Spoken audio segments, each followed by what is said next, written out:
Hello everyone, this is Swati और आप सभी का स्वागत है हमारी आज की क्लास में, जो कि है सिविक्स का चैप्टर 1 क्लास 10th के लिए। ठीक है, तो इस चैप्टर का नाम ही है सत्ता की साझेदारी। ठीक है, सत्ता यानी कि पावर। तो जब हम पावर यानी कि गवर्नमेंट में लोगों की अधिकतम भूमिका तय करते हैं, यानी कोशिश करते हैं कि ज़्यादा से ज़्यादा लोगों को भागीदारी दे सके, तो उसे ही हम कहते हैं सत्ता की साझेदारी। ठीक है, तो ये एक इम्पॉर्टेंट चैप्टर है और लोकतंत्र, किसी भी लोकतांत्रिक देश में ये बहुत ही महत्वपूर्ण रखता है साझेदारी। ठीक है, तो सबसे पहले हम ये देखेंगे, दो कंट्रीज का एग्जांपल लेंगे, यानी दो देश का एग्जांपल लेंगे। पहला है हमारा बेल्जियम, दूसरा है श्रीलंका। बेल्जियम जो कि एक यूरोपीय कंट्री है, यानी कि यूरोप का देश है। दूसरा है श्रीलंका जो कि दक्षिण एशिया का देश है और काफ़ी हद तक भारत के साथ इसके मैत्रात्मक संबंध रहे हैं, यानी हमारा एक अच्छा मित्र रहा है। और जस्ट हमारी आज़ादी के दूसरे वर्ष यानी हम 47 में आज़ाद हुए थे और श्रीलंका 1948 में ये देश आज़ाद हुआ था। तो हमसे काफ़ी सिमिलैरिटी रखते हैं, हम भी ब्रिटिश के अंदर थे और श्रीलंका भी क्या थे, अंग्रेज़ों के अंदर ही थे। तो इस वजह से हमारा एक भाईचारा वाला संबंध है श्रीलंका के साथ में, परंतु अभी कुछ संबंध खराब हो गए हैं, तो इट्स ओके। बाकी हम यहाँ देखते हैं बेल्जियम, जो ये दो कंट्रीज़ हैं, उस इन देशों के हेल्प के थ्रू हम ये समझेंगे कि कैसे जो देश में विविधताएं होती हैं, वो उन विविधताओं में अधिकतम लोगों को साझेदारी देना ज़रूरी होता है, ना कि किसी एक व्यक्ति का प्रभुत्व स्थापित करना, क्योंकि इससे फिर समस्याएं खड़ी हो जाती हैं।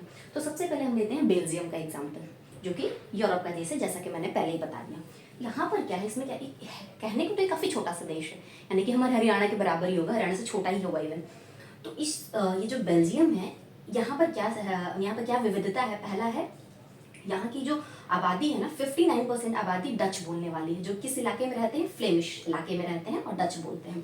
उसके बाद उसकी जो 40% आबादी है वो फ्रेंच बोलती है और वेलोनिया जो क्षेत्र है वहाँ पर रहते हैं।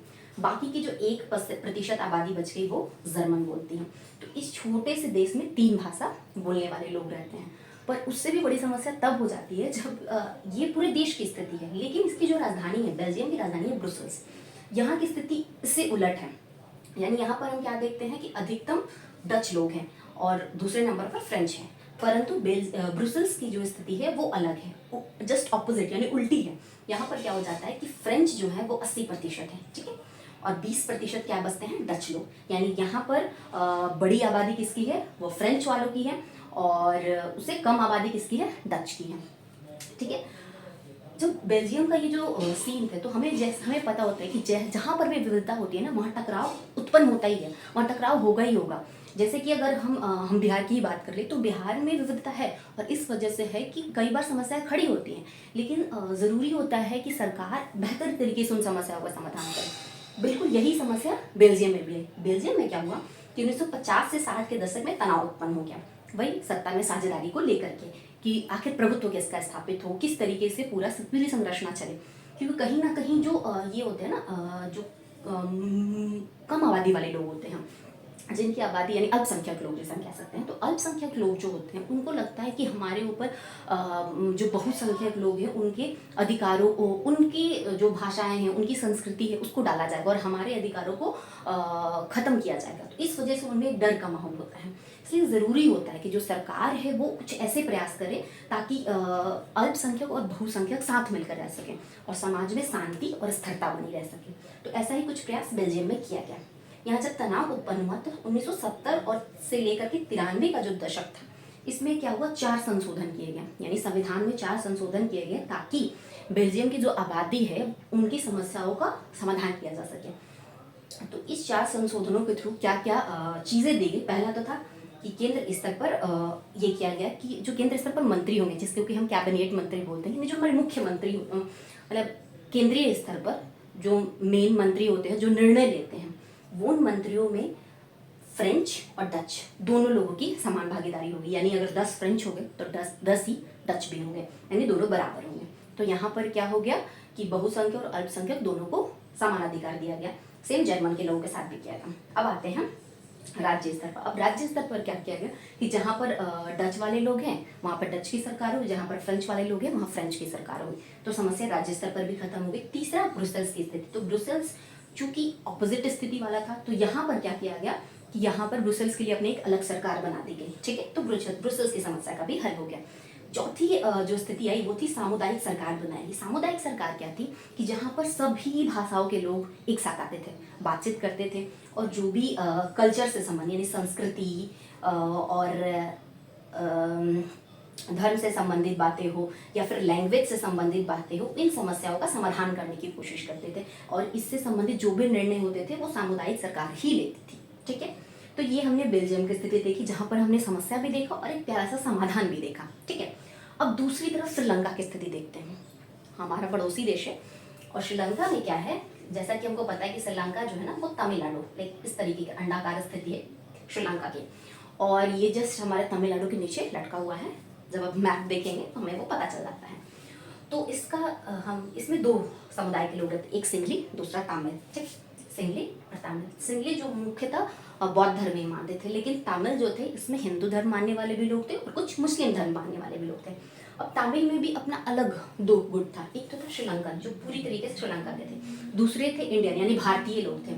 भारतीय लोग कब आए थे कि जब श्रीलंका में औपनिवेशिक सरकार थी, तो उस वक्त वहाँ के बागानों में काम करने के लिए भारतीयों को, भारत के जो तमिल क्षेत्र के लोग हैं उनको लेकर के गया गया था। बाद में वो वहीं पर बस गए, तो उनके जो भी बच्चे हुए वो वहीं पर रह गए। तो मूलतः वो लोग क्या है, भारतीय मूल के हैं, लेकिन वो लोग श्रीलंका में ही रह गए। ठीक है, तो इस तरह तमिल के दो पार्ट जो तमिल भाषा वाले लोग हैं उनके दो हो गए, एक श्रीलंका वाले, तीसरा जो भारतीय मूल के हैं। ठीक है, अब इसमें क्या होगा, सिंगली की आबादी कितनी है, 74%, तमिल की आबादी कितनी है, 18%।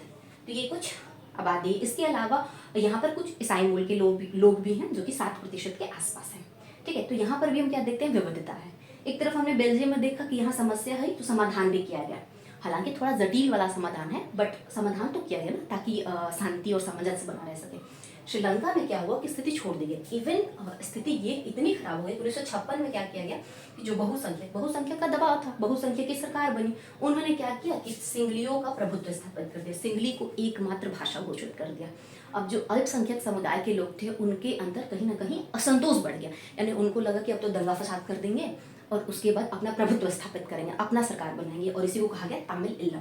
तो इन्होंने कहा कि 1980 में ऐसा कुछ बात निकल करके आई कि हम तमिल इल्लम यानी तमिलों की सरकार बनाएंगे। ठीक है, बाद में गृह युद्ध, उसी वक्त से गृह युद्ध चलता रहा सिंगलियों के बीच, तमिलों के बीच एक लंबा संघर्ष चला। फिर हमने भी अपने शांति सैनिक भेजे भारत से, हालांकि स्थिति बहुत सुधरी नहीं, अंततः 2009 में जा करके गृह युद्ध समाप्त हुआ। ठीक है, तो ये हम देखते हैं श्रीलंका जो कि समस्याओं से ग्रसित, जो कि जिसमें विविधता थी, लेकिन उस विविधता का सही तरीके से क्या हुआ, समाधान नहीं हुआ, वहां पर साझेदारी नहीं दी गई सभी लोगों को, तो समस्या खड़ी हो गई। दूसरी तरफ हमने बेल्जियम देखा जहां समस्या का एक बेहतर तरीके से समाधान किया गया।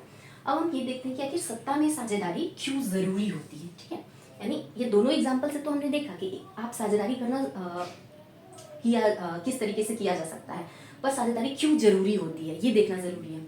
तो साझेदारी जरूरी होने का सबसे इम्पोर्टेंट कारण है लोकतंत्र, जो अभी वर्तमान में अधिकतम देश जो हैं वो लोकतंत्र को अपना रहे हैं। कुछ देशों को छोड़ दिया जाए, जैसे चाइना, नॉर्थ कोरिया वाली सिचुएशन छोड़ दी जाए तो सभी जगह पर लोकतंत्र को अपनाया जा रहा है। ठीक है, तो वहाँ पर क्या है कि लोकतंत्र का एक बहुत ही इम्पॉर्टेंट कॉन्सेप्ट यानी महत्वपूर्ण भाग है कि आपको सभी लोगों की भागीदारी सुनिश्चित करनी होती है, सबका विकास सुनिश्चित करना होता है, और सबका विकास, सबकी भागीदारी तभी सुनिश्चित होगी जब सबकी साझेदारी हो। ठीक है, और दूसरा क्या है, स्थायित्व बनाए रखने के लिए यानी शांति बनाए रखने के लिए। जैसे कि हमने देखा कि श्रीलंका में क्या हुआ था कि श्रीलंका में भागीदारी या साझेदारी नहीं की गई, तो कहीं ना कहीं स्थिरता, गृह युद्ध जैसी स्थिति उत्पन्न हो गई, स्थिरता का माहौल गड़बड़ हो गया।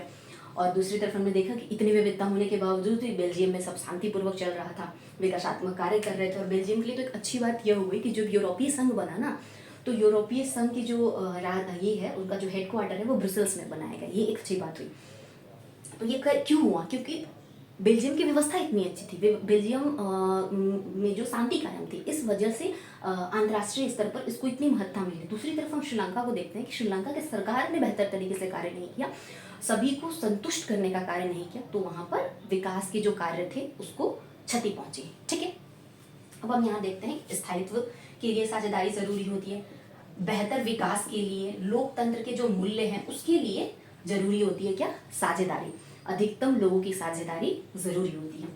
अब हम देखते हैं कि ये तो हो गई कि साझेदारी क्यों जरूरी है, तो साझेदारी कैसे की जाए, आखिर किस तरीके से साझेदारी की जाए। तो इसके 4 तरीके हैं। पहला तो है कि केंद्रीय स्तर पर कर दो। केंद्रीय स्तर की अगर हम बात करें तो जैसा कि हम जानते हैं कि कार्यपालिका, विधायिका और न्यायपालिका 3 है, ठीक है।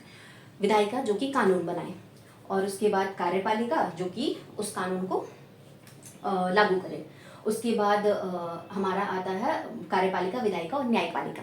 न्यायपालिका क्या करती है कि जो विधायिका कानून बना रही है वो कानून सही है या गलत है, अगर वो संविधान के अकॉर्डिंग नहीं है तो उसमें क्या चेंजेस कर सकते हैं और संविधान के अनुसार उसको बनाया जाए, ठीक है। यानी कि अगर वो संविधान के अनुसार नहीं है, संविधान के कुछ नियमों का, संविधान के जो मूलभूत व्यवस्थाएं हैं उसका उल्लंघन करती है, तो उस कानून को समाप्त किया जा सकता है। तो इस तरीके से हम देखते हैं कि नियंत्रण और संतुलन की व्यवस्था भारतीय संविधान में बनाई गई हो और अधिकतर देशों में ऐसी व्यवस्था है। तो ये पहला तो ये हो गया कि केंद्रीय स्तर पर कार्यपालिका, विधायिका और न्यायपालिका तीनों के बीच जो है संतुलन स्थापित कर दो। दूसरा हम क्या कर सकते हैं, दूसरा ये कर सकते हैं केंद्र और राज्य स्तर पर, ठीक है। जैसे कि अमेरिका में तो बिल्कुल ही अलग है, केंद्र की अपनी एक बिल्कुल अलग सरकार है, राज्य की अपनी बिल्कुल अलग सरकार है। भारत में स्थिति थोड़ी सी अलग है। भारत में क्या कर दिया गया है कि केंद्र के स्तर पर तो सरकार है, राज्यों के स्तर पर भी स्वतंत्र सरकार है। जैसे कि हम देखते हैं कि केंद्रीय स्तर पर वर्तमान में बीजेपी के नेतृत्व में कौन है प्रधानमंत्री हमारे, मोदी जी। दूसरी तरफ हम अगर ये देखते हैं कि राज्य स्तर पर क्या है, तो राज्य जैसे हम अगर बिहार का एग्जाम्पल लें तो बिहार में भी एनडीए की सरकार है और यहाँ पर जेडीयू के जो नेता हैं, जो हमारे नीतीश कुमार जी, वो यहाँ के मुख्यमंत्री हैं, ठीक है। तो केंद्र और राज्य दोनों में अलग अलग सरकार हो और उसके बाद उनके अपने अपने अधिकार हो और उसके अकॉर्डिंग वो क्या करे, कानून बनाए। तो ये हमने देखा कि 2 स्तर पर भागीदारी हुई। तीसरी भागीदारी क्या हो गई, स्थानीय स्तर पर, जैसा कि नगर पालिकाएं होती हैं, पंचायत होते हैं, तो ये सब स्थानीय स्तर पर होते हैं। और चौथा क्या है, दबाव समूह। बहुत सारे, हम जैसे अगर हम भारत की बात करें तो भारत में अलग अलग समूह के लोग अपना गुट बनाते हैं और फिर वो अपनी मांगों को सरकार के पास ले जाते हैं, चाहे वो आंदोलन के थ्रू हो या जिस भी तरीके से वो सरकार तक अपनी मांगों का रखते हैं और फिर चाहते हैं कि उनकी मांगों को जो है वो प्रतिनिधित्व मिले। तो इस तरीके से हम देखते हैं कि ये जो विभिन्न तरीके हैं इसके द्वारा सत्ता में साझेदारी सुनिश्चित की जा सकती है और ये ज़रूरी है, क्योंकि तभी देश में वास्तविक, किसी भी देश का वास्तविक विकास संभव है।